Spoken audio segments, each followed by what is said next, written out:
இன்னைக்கு தெலுங்கானாவில் ஒரு இன்சிடெண்ட் நடந்திருக்கு போன திங்கக்கிழமை. அதை வந்து நம்ம பார்க்கலாம் என்னன்னு. வாங்க வீடியோக்குள்ளே போகலாங்க.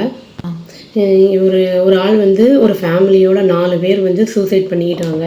அவங்களுக்கு வந்து அதாவது அவங்க வந்து தெலுங்கானாவில் இருக்கிறவங்க.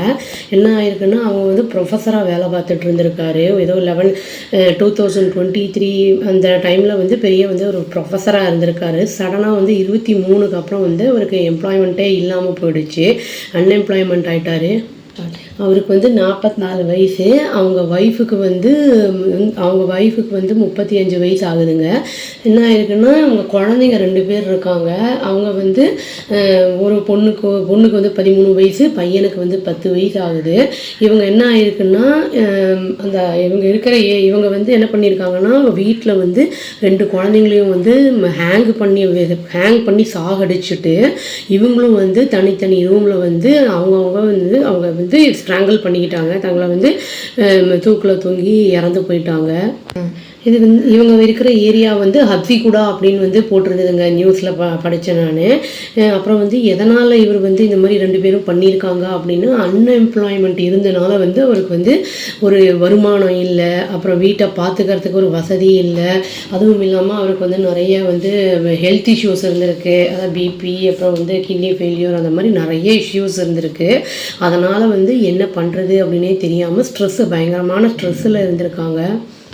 இவங்க வந்து என்ன பண்ணுறதுன்னு பல முயற்சிகள் எடுத்தும் ஒன்றும் பலன் இல்லாமல் போனதுனால என்ன பண்ணுறதுன்னு தெரியாமல் இவங்க வந்து இந்த மாதிரி ஒரு முடிவை எடுத்திருக்காங்க.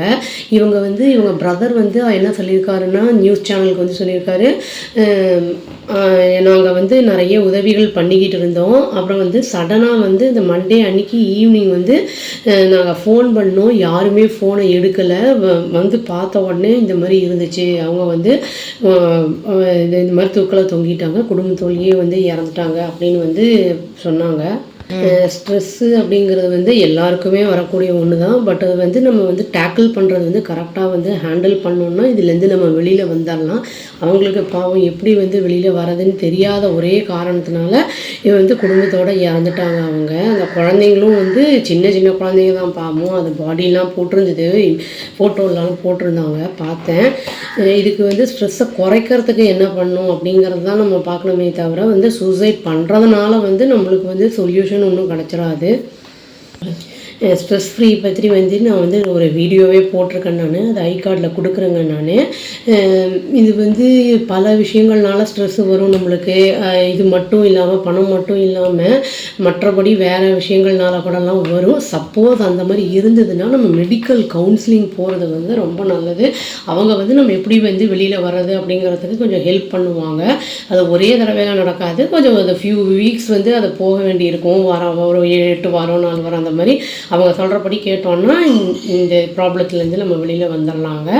இறந்த அவர்களுடைய ஆன்மா சாந்தி அடையணும்னு இறைவனை பிரார்த்திச்சுக்கிறேங்க. அவ்வளோதான். Thank you. Please do like, share and subscribe our channel and click the all option and tap the bell icon. Thank you.